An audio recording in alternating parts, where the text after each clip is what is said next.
We talk about Batra Daf, Kuf Lamed Amud Aleph by the top Mishnah. However, if someone says, Ish Ploni Yerasheni, let so and so inherit me, b'makom sheyesh bat when he has a daughter, or Biti Tir let my daughter inherit me, b'makom sheyesh ben if he has a son, Lomar Kum doesn't work because technically those people have first dibs. Sheitini Amash Torah because the Torah says that they have first rights, and he made a condition what the Torah says which doesn't work.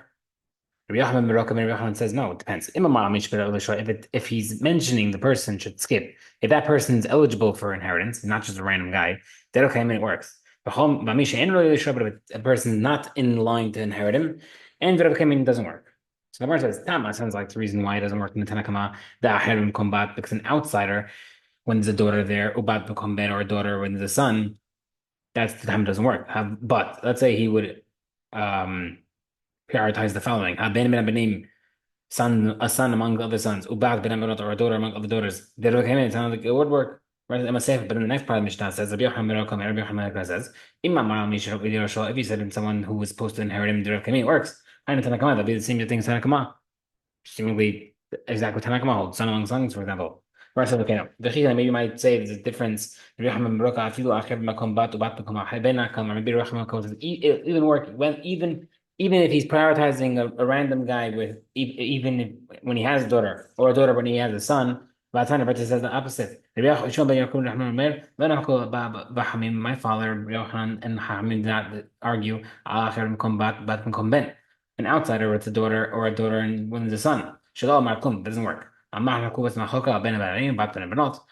son among sons, daughter among daughters. Sha'abba Mary Rash, Rabbi Yochanan says it works. Hamim Amrin Lo Rash, Hamim says it doesn't work. So we see clearly that you would agree. So what's the Hidushim in our Mishnah with being Tanakaman and Yochanan? The Gemara says, even if we made this an answer. When Mishnah said that there was no argument, Michal doesn't come out. So Chachamim did help as an argument, and therefore Rabbi Yochanan holds that you can switch out to prioritize the neighbor, for example, and Tanakama holds that there won't be. Even if different answer, but the whole Mishnah is according to Rabbi Yochanan. The Mishnah is missing words, and we could fix it as follows. How if someone said, Ish plani Yerashini, Makom Sheshli Ba. Let my neighbor inherit me, and even when there's a daughter involved, Betiti Yerashini, Makom Sheben, let my daughter inherit me, even if I have a son. Lamakum doesn't work. Habat ben Abenot, ben Abanim, but if it's a daughter among daughters, or son among sons, if he wants to give everything to that child, the recommend works. Because Rabbi Yochanan holds. You can prioritize someone who's in line to inherit, and everything is hunky dory. Amar Rabbi Shmuel.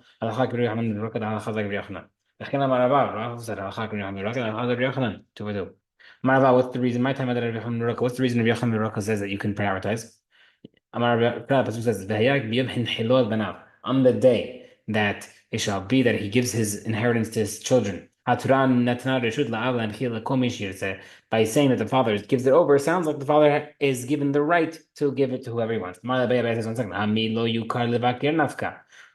this halacha from the word of that he cannot give away the right of the firstborn, which sounds like he can give away the rights of the other kids' properties. It says, no, we need the pasuk to teach something else. Abba Hanan Amar Mishum Rabbi the following. What is the pasuk? What's the point of the pasuk telling you that you can't give away the firstborn's right to another child? The fish number because the pasuk says maybe you might think that you can make a kavah chomer. A regular son, he has a stronger power. It comes out that he can take future prospective assets like right now. The father can still give away his portion if he wants. The firstborn son, he doesn't have a strong strength that what he has a weakness. Like he doesn't take the portion except on current assets, not future assets. It sounds like for sure the father can give it away. The second portion. The Gemara says, therefore the pasuk teaches you, you can't give it away. Maybe the pasuk should only mention lo yochel vakir, that pasuk of don't give it away. So what did the second pasuk teach me? That the father gives his inheritance to his sons. Sheyachol makes it the following argument: Umabachor, firstborn son, he has a weak position. He doesn't take future assets, the whole portion like current assets, and he still can't give it away. Pashut, maybe an ordinary son, where he is stronger. He takes future assets. Again, for sure he can't take it away. So therefore, the Pashut teaches you, the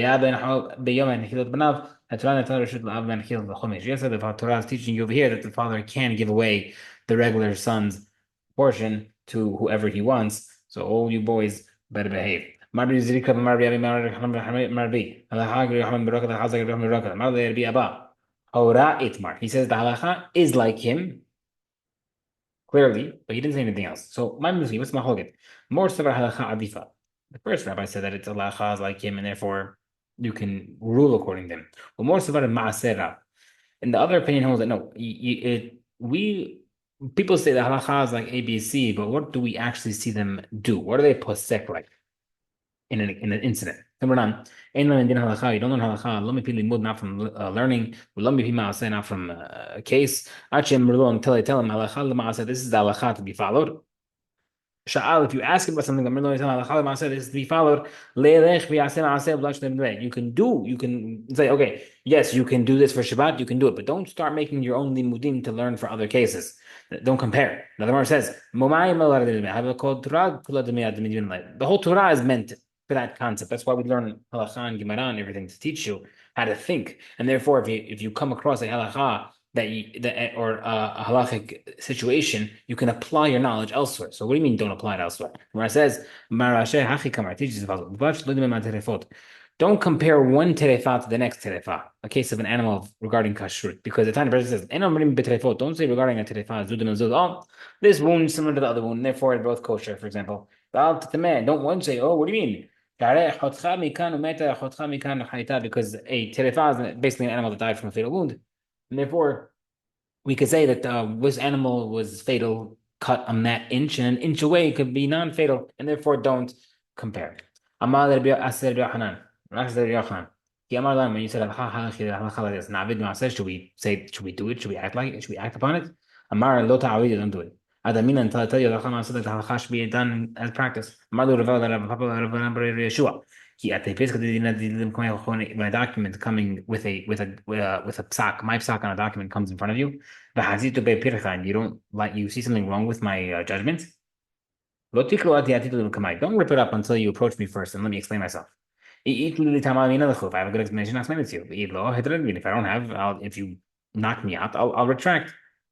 But if you see one of my decisions after he passed away, don't rip it up. Don't learn from it. Don't rip it up. If I was there, I would be able to defend my reasoning. Don't rip it up because the end of the